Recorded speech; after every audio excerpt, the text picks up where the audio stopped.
सर्व पत्रकार बांधवांना या ठिकाणी सप्रेम जय आदिवासी. खरं तर आज या ठिकाणी 2 ऑगस्ट 2026 रोजी आदिवासी प्रबोधिनीमध्ये समस्त जुन्नर तालुक्याची बैठक या ठिकाणी आयोजित करण्यात आली होती. प्रामुख्यानं आजनावळे आणि घाटघर या गावांमध्ये जो काही अदानी समूहाचा जो काही एक प्रकल्प येऊ घातला आहे, त्या प्रकल्पाला विरोध करण्यासाठी आजची ही बैठक या ठिकाणी आयोजित केली होती. सुरुवातीला वेगवेगळ्या भागातील नागरिकांनी या प्रश्नाबाबत त्या ठिकाणी चर्चा केली. त्यानंतर या प्रकल्पाला विरोध करण्यासाठी लढा देण्याचं आज या ठिकाणी निश्चित झालं आणि तो लढा देण्यासाठी या ठिकाणी एक समन्वय समिती तयार करण्यात आली आणि ती समिती तयार केल्यानंतर पुढची लढ्याची दिशा ठरवण्याच्या दृष्टीनं कृती कार्यक्रम या ठिकाणी ठरवण्यात आला. प्रामुख्यानं हा जो प्रकल्प आहे हा सह्याद्रीवरती एक मोठा आघात आहे. कारण पश्चिम घाट हे जागतिक वारसास्थळ म्हणून या ठिकाणी मान्यता मिळालेलं ठिकाण आहे. नाणेघाटासारखं जागतिक वारसास्थळ असलेलं ठिकाण आहे. या ठिकाणापासून एक अवघ्या काही मीटरच्या अंतरावर असणं हा प्रकल्प या ठिकाणी होऊ घातला आहे आणि त्यातून पर्यावरणाचा मोठा विनाश या ठिकाणी या भागात होणार आहे. आणि त्यामुळं ग्रामस्थ असतील, या भागातील वेगवेगळ्या गावचे नागरिक, त्याचप्रमाणे सर्व पर्यावरणप्रेमी यांनी आज या ठिकाणी एकत्र येऊन या प्रकल्पाला विरोध करण्याचं निश्चित केलेलं आहे. दुसरी गोष्ट, हा प्रकल्प होत असताना त्या ठिकाणी स्थानिकांना विश्वासात घेणं गरजेचं होतं, परंतु या अदानी समूहानं या ठिकाणी स्थानिकांना कुठल्याही बाबतीमध्ये विश्वासात न घेता हा प्रकल्प रेटण्याचा प्रयत्न चालवलेला आहे.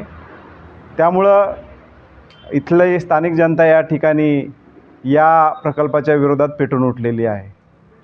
त्यामुळं या प्रकल्पाच्या जो आता पर्यावरण जनसुनावणी लावलेली आहे ती अनेक दृष्टीनं चुकीच्या पद्धतीने केलेली आहे. कारण वेगवेगळे जे ह्या भागामध्ये जे पेसा कायदा असेल, वनहक्क कायदा असेल, या कायद्यांच्या तरतुदींना न जुमानता ही जनसुनवाई या ठिकाणी लावलेली आहे. त्यामुळे एका पातळीवरती त्याला विरोध करणं, दुसऱ्या पातळीवरती अहवाल तयार करत असताना स्थानिक लोकांना विश्वासात न घेता व ज्या पद्धतीने जे 2006चं नोटिफिकेशन आहे त्यातल्या सर्व बाबींचं पालन न करता तो सदोष अहवाल त्या ठिकाणी बनवलेला आहे, त्याला विरोध करणं, अशा प्रकारचं दोन्ही लढाई या ठिकाणी आम्हाला या ठिकाणी लढावी लागणार आहे. भविष्यकाळामध्ये कायदेशीर लढाईबरोबर आम्ही रस्त्याची लढाई या ठिकाणी करणार आहोत. त्याचं कारण असं आहे की साधारणपणे आम्ही कमिटीमध्ये आता चर्चा झाल्याप्रमाणे एक पुढच्या 2-3 दिवसामध्ये या ठिकाणी जिल्हाधिकारी असतील किंवा महाराष्ट्र प्रदूषण नियंत्रण मंडळ जे आहे त्यांना या ठिकाणी जुन्नर तालुक्याच्या समितीच्या वतीनं या ठिकाणी निवेदन दिलं जाणार आहे आणि त्या निवेदनाच्या माध्यमातून ही जनसुनवाई 15 ऑगस्टपर्यंत आपण त्या ठिकाणी मागं घ्यावी. त्याची लेखी नोटीस वर्तमानपत्रामध्ये ती रद्द केल्याची जाहीर करावी.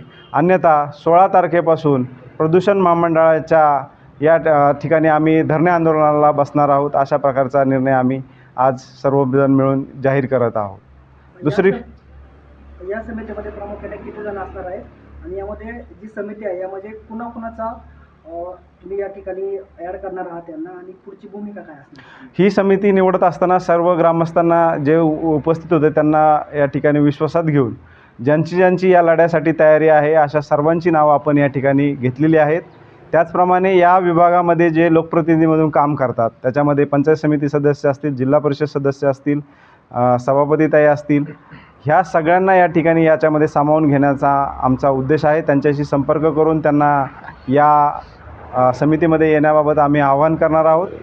त्याचप्रमाणे इथून पुढच्या काळातही ज्या पद्धतीने लोक ह्याच्याबरोबर जोडली जातील त्यातून ज्यांना ह्याला वेळ देणं शक्य आहे त्यांना या ठिकाणी या समन्वय समितीमध्ये स्थान दिलं जाईल. आता या ज्या ग्रामपंचायत आहेत ते किती ग्रामपंचायत नोटीस दिलेल्या आहेत त्यांनी?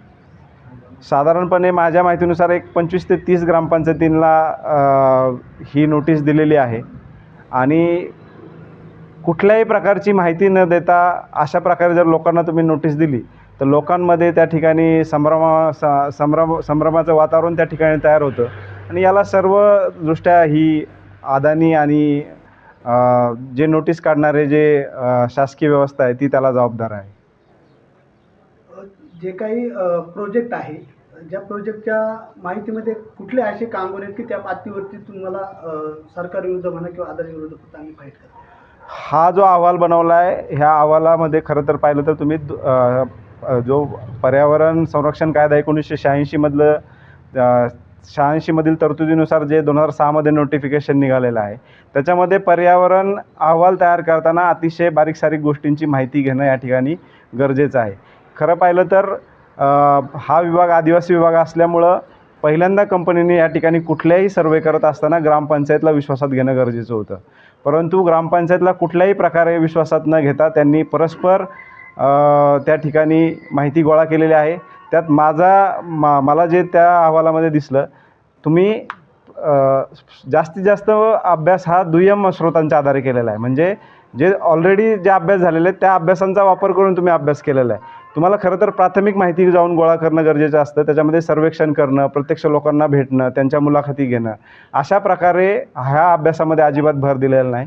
दुसरी गोष्ट, ह्या सगळ्या ह्याच्यामध्ये पाण्याचा जो प्रश्न आहे, पाण्याच्या प्रश्नावर अनेक गंभीर बाबी याच्यामध्ये आहेत. पहिली गोष्ट म्हणजे की माणिकडो धरण जे दरवर्षी भरत नाही, त्या धरणाच्या पाणलोट क्षेत्रामध्ये एक दुसरं धरण बांधलं जाते. ते पाणी तिथं अडवलं जाते. हालाकी अहवालात त्या ठिकाणी म्हणलं आहे की आम्ही त्या पाण्याचा वापर करणार नाही, पण अडवलेलं पाणी वीज निर्मितीसाठी किती वापरणार आणि माणिकडो धरणात किती येणार याच्या संदर्भात मात्र कुठलीही स्पष्टता नाही. दुसरी गोष्ट, पाणी जे खालून पाण्याची परवानगी ही काळू नदीची आहे. काळी नदीतून 4 किलोमीटरवर बंधारा बांधून त्या ठिकाणी खालच्या बंधाऱ्यात पाणी उचलून ते आडोशीला आणणार आहे. एका अर्थाने हा एका खोऱ्यातून पाणी दुसऱ्या खोऱ्यात नेण्याचा प्रकार आहे. आपलं जे खोरं आहे कृष्णेचं खोरं आहे, भीमा नदीचं उपखोरं आहे. खालचं जे आहे काळू नदी ही कोकणात येते, त्यामुळे दोन्ही महामंडळ वेगवेगळे आहेत. अशा प्रकारे हस्तांतरण करायचं असेल तर एक वेगळ्या प्रकारची शासकीय मान्यतेची प्रक्रिया करावी लागते. ती कुठल्याही प्रकारची प्रक्रिया या अहवालामध्ये केल्याचं दिसून येत नाही. त्याविषयीचे कुठलेही कागदोपत्री पुरावे त्या ठिकाणी दिसून येत नाही. तुम्ही आता असं म्हणालात की जे काही आडोशी जे काही वस्ती आहे त्या ठिकाणी पाणी अडवलं जाणार, याचा नेमकं काय परिणाम माणिकडो धरणावरती होईल? साहजिक आहे, त्या भागामध्ये साधारणपणे 3,000च्या पेक्षा जास्त 3,000 mm पेक्षा जास्त पाऊस पडतो. त्याच्यामुळं तिथं त्या धरणामध्ये वर्षातून अनेक वेळा तो बंधारा भरणार आहे आणि ते जर पाणी उद्या वीज निर्मितीसाठी जर वापरलं गेलं तर साधारणपणे माझ्या अंदाजानुसार साधारण अर्धा ते 1 TMC पाणी साठा हा माणिकडो धरणात कमी होणार आहे.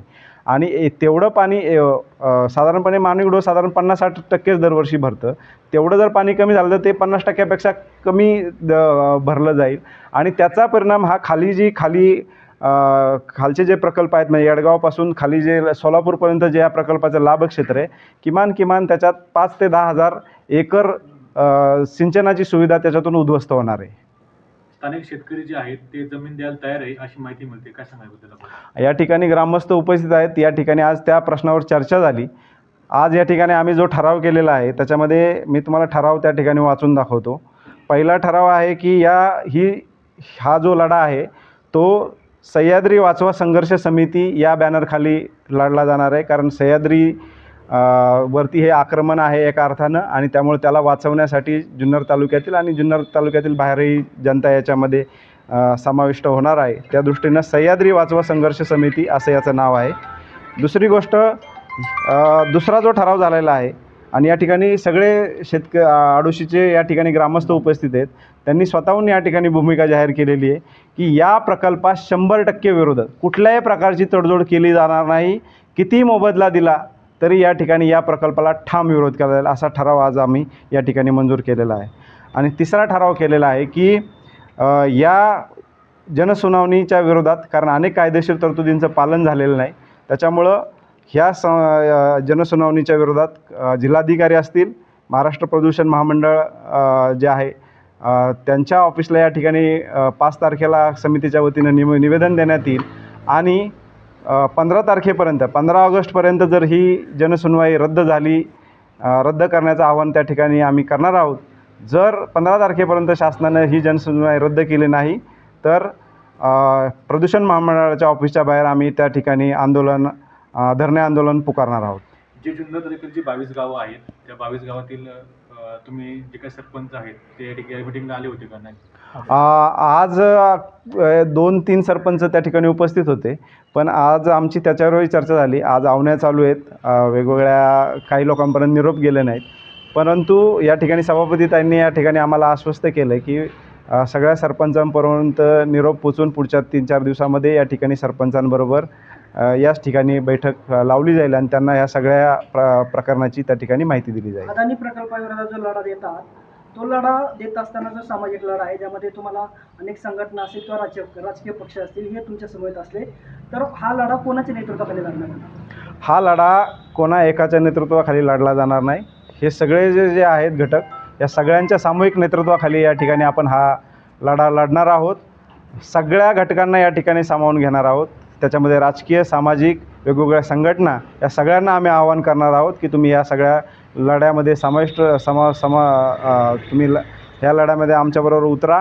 कारण हा शेवटी अस्तित्वाचा लढा आहे. त्याच्यामुळं या ठिकाणी कुठल्याही प्रकारचा मतभेद केला जाणार नाही. सर्व पक्ष, सर्व संघटना यांचं या आंदोलनामध्ये, या चळवळीमध्ये स्वागत आहे. 22 तारखेला जी जनसुनावणी ठेवली गेली आहे 31 तारखेला, तर ती पूर्णतः पेसा कायद्याचं उल्लंघन करणारी आहे. तर त्यासाठी न्यायालयीन लढाई काय लढणार आहे? सध्या आपण न्यायालयीन लढाईचा सध्या विचार करत नाही. पहिल्यांदा आपण प्रशासकीय पातळीवरती आंदोलन असेल, निवेदन असेल याच्या माध्यमातून आपण प्रयत्न करणार आहोत आणि भविष्यकाळामध्ये त्याला शासनानं जर प्रतिसाद दिला नाही तर मग न्यायालयीन लढाईची आपल्याला तयारी करावी लागेल. स्थानिक आमदार खासदारांची चर्चा झाली? त्यावरही चर्चा झाली. सर्व आमदार असतील, खासदार असेल यांना आमच्यातलं प्रतिनिधी मंडळ त्या ठिकाणी जाऊन ह्या सगळ्या बाबींची माहिती देणार आहोत. आमची भूमिका त्या ठिकाणी सांगणार आहोत आणि त्यांना आमच्या या आंदोलनाला त्यांना समर्थन देण्यासाठी विनंती करणार आहोत. या प्रकल्पाचं सर्वेक्षण किती झालं? या प्रकल्पाचं सर्वेक्षण अधिकृतरित्या कुठलीही माहिती नाही कधी झालं आहे, पण साधारणपणे माझ्या अंदाजानुसार साधारण 1-1.5 वर्षापूर्वी ह्याची प्रक्रिया सुरू झाली होती. कारण त्यांना एक वेळेची काळमर्यादा घालून दिलेली आहे. त्याच्यामुळं त्यांनी मागच्या 1-1.5 वर्षामध्ये हे सगळं केलं असेल. काय काहींचं म्हणणं आहे की 2022 साली या प्रकारचं सर्वेक्षण झालं होतं, त्याबद्दल आपल्याला काय माहिती? 2022 साली मला वाटतं प्रकल्पाची फाईल त्या ठिकाणी मंत्रालयाकडे गेली. तो प्रकल्प मंजूर झाला. पण मला वाटतं 2023मध्ये मला वाटतं तहसीलदारांचं पत्र आलं होतं. तेव्हापासून ही सगळी प्रक्रिया सुरू आहे. जे काही प्रकल्प होतात ते लोकांना रोजगार आणि लोकांच्या उन्नतीसाठी होतात. तुमचा या प्रकल्पाला विरोध? प्रकल्पाला विरोध असण्याची अनेक कारणं आहे. पहिली गोष्ट म्हणजे ह्या भागामध्ये साधारणपणे 166 हेक्टरवरती हा प्रकल्प आहे आणि त्यातली 105 हेक्टर जमीन ही शेतजमीन आहे, म्हणजे शेतकऱ्यांची जमीन आहे. आणि ती शेतकऱ्यांची जमीन ज्यावेळेस आपण काढून घेतो, शेती हे माणसाच्या उपजीविकेचं प्रमुख साधन आहे. आज जर ते उपजीविकेचं साधन त्यांच्यापासून जर काढून घेतलं तर तिथली ती जी कुटुंब आहेत ती भूमिहीन होणार आहेत. त्यांच्या उपजीविकेचा प्रश्न निर्माण होणार आहे. या अगोदर जे प्रकल्प झालेत त्यांच्यामध्ये ज्यांचं पुनर्वसन झालं आहे त्यांची अवस्था आपण डोळ्यांनी बघतोय. तशी परिस्थिती जर ह्या लोकांची होणार असेल तर अशा प्रकारचा प्रकल्प या ठिकाणी नको. दुसरी गोष्ट, पर्यावरणाच्या दृष्टीने हा अतिशय महत्त्वाचा भाग आहे. मी मगाशी तुम्हाला सांगायचं राहून गेलं की भीमाशंकर अभयारण्य असेल किंवा कळसुबाई अभयारण्य असेल, ह्या दोन्हींच्या मधला हा कॉरिडॉर आहे. जंगली श्वापदांना या ठिकाणी, जंगली प्राण्यांना या ठिकाणी ये जा करण्यासाठीचा हा कॉरिडॉर त्या ठिकाणी नाणेघाट संवर्धन क्षेत्र म्हणून 19वी वन्यजीव महामंडळाची जी 19वी बैठक होती त्याच्यामध्ये त्यांनी राखीव क्षेत्र म्हणून जाहीर केलेलं आहे. त्या ठिकाणी तशा प्रकारची जंगल राखून ठेवण्याची गरज होती म्हणून त्या ठिकाणी ते नोटिफिकेशन काढलेलं आहे.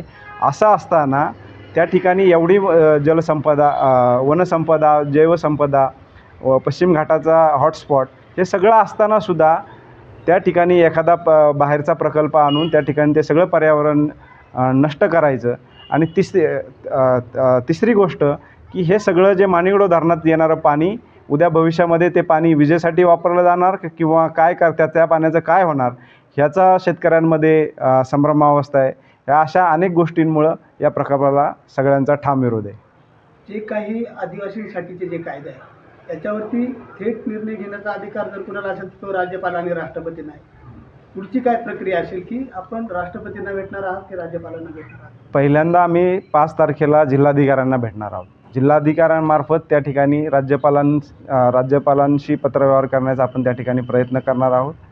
जर भविष्यामध्ये जिल्हाधिकाऱ्यांकडून त्याला प्रतिसाद मिळाला नाही तर समिती मिळून त्या ठिकाणी ठरवू आणि कदाचित राज्यपाल, कारण अनुसूचित क्षेत्राचे पालक हे राज्यपाल असतात, त्यांना अशा प्रकारच्या ह्याचे निर्णय घेण्याचे अधिकार आहेत. जर वेळ पडली तर तशा प्रकारे सगळ्यांचा विचार घेऊन त्या ठिकाणी आम्ही राज्यपालांना भेटण्याचाही प्रयत्न करू.